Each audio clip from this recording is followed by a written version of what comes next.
bien bonjour à toutes et à tous, c'est Luc de Bléfaris Reptile, j'espère que vous allez tous très bien. Moi en tout cas j'ai la forme, ça va plutôt très bien en week-end. Aujourd'hui on se retrouve pour une nouvelle vidéo, donc cette vidéo va concerner l'anorexie et l'obésité chez le gecko léopard. Donc avant tout je vais vous expliquer comment je vais procéder. Donc j'ai mes petits papiers avec les raisons, tout ça, j'ai fait vraiment une liste de ce que j'ai pu trouver, etc. Et au cours de la vidéo, je vais vous faire apparaître des images en même temps que moi, donc en haut à droite ou en haut à gauche, je verrai, je vous le dirai. Je vais commencer par les régions, ensuite quelles sont les différentes régions, comment procéder et comment éviter cela et les petites astuces que je peux vous donner. Donc on va commencer par l'anorexie chez le gecko léopard. Donc les régions, en général c'est une mauvaise maintenance, donc que ce soit au niveau de la température, pas d'UV par exemple. Si vous ne mettez pas d'UV chez votre gecko léopard à long terme, en fait vu qu'il assimilera pas forcément correctement le calcium ou les vitamines, il va finir par être anorexique ou même avoir des problèmes au niveau morphologique, si je puis dire. La propreté, si vous avez un terrain qui est tout le temps sale et que vous le nettoyez jamais, ça peut aussi jouer.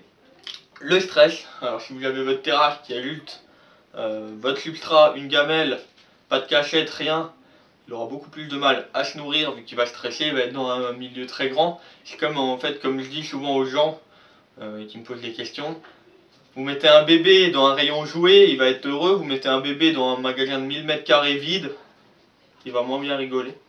Voilà. Et la densité, si vous mettez 8 geckos dans un terrarium de 60 cm, il risque d'y avoir une forte concurrence alimentaire, et donc certains d'entre eux vont moins manger, mal se nourrir, et il peut y avoir des problèmes d'anorexie. Alors maintenant, comment repérer si votre gecko est anorexique? Donc en général, il faut regarder la queue, donc qui est vraiment très fine. Il faut savoir que la queue est la réserve d'alimentation, entre guillemets, d'énergie plutôt, de votre gecko, donc elle est très fine, ça peut être de l'anorexie. Des pattes également très fines et un corps très fin. En général, un gecko anorexique on le voit.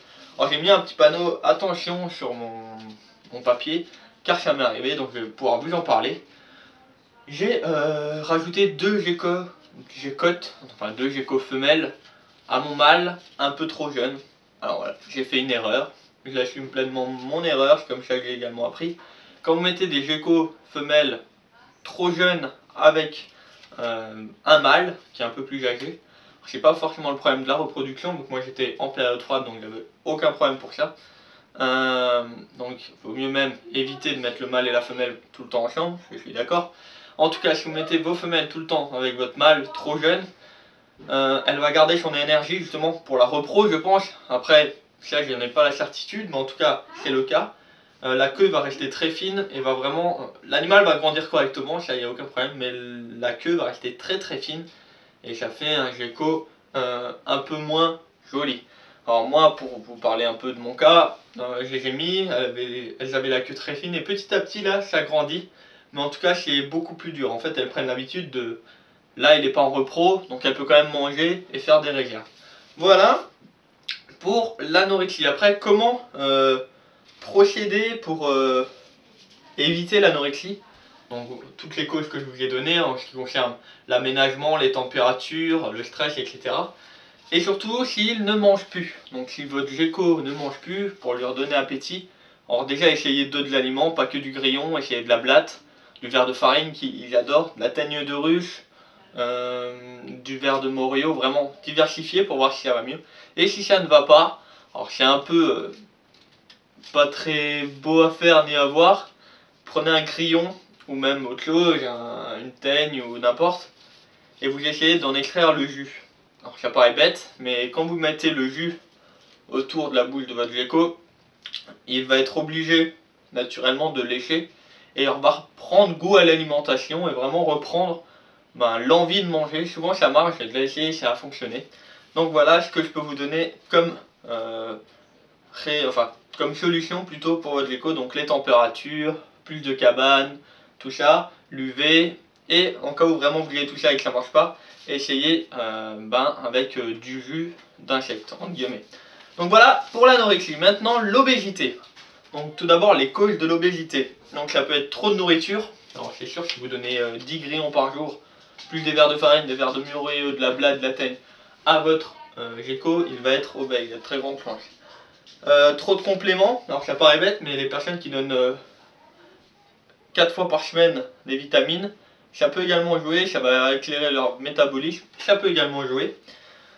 Pour ça, alors j'ai mis pour la nourriture, donc oui, donner plutôt 3-4 grillons tous les 2 jours, c'est bien. Et pour les compléments, donc le calcium une fois par semaine et les vitamines D3 une fois tous les 15 jours. Voire toutes les 3 semaines, ça suffit amplement. Maintenant, comment observer l'obésité chez votre gecko? Donc il a des boules de graisse, donc je vais vous mettre des images au courant de la vidéo, vous allez voir, je vais vous mettre des images.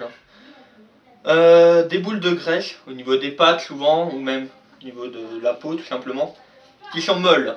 Donc pour regarder, si vous en voyez, vous appuyez dessus, si elles sont molles, c'est des boules de graisse.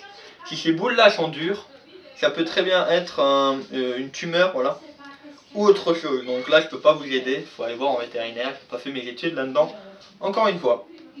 Donc voilà, je pense vraiment avoir fait le tour, les raisons, comment éviter ça, comment l'observer. Voilà, je pense avoir fait le tour, avoir bien fait la vidéo, je pense qu'il n'y a pas de problème. Comme vous avez pu le voir, j'ai pas fait de vidéo depuis 20 jours, j'ai regardé, à peu près 20 jours. Alors pour cause, c'est plutôt du familial, du privé on va dire, et beaucoup de travail. Mes études, mon travail, vu que je suis en alternance, qui me prennent pas mal de temps, et j'ai aussi besoin de quelques moments pour me calmer, décompresser un peu, m'occuper de mes bêtes tranquillement. Et donc voilà, je pense que vous allez comprendre, là il n'y a pas de problème. Je vous fais confiance. Donc voilà, j'espère que cette vidéo vous sera utile, qu'elle vous aura aidé. Merci encore à toutes les personnes qui me suivent, on est plus de 230 actuellement, voilà, 230 actuellement sur la chaîne. C'est bien, je suis très content honnêtement là, je suis vraiment très heureux. Et j'oublie pas mon rendez-vous à la bourse au Reptile de Colmar le dimanche 26 octobre, voilà, à 14 h. S'il y en a qui sont intéressés, comme d'habitude, dans les commentaires ou sur Facebook, mais je vous mets encore le lien de ma page Facebook dans la description. Je vous dis à bientôt pour une future vidéo. Ciao ciao tout le monde!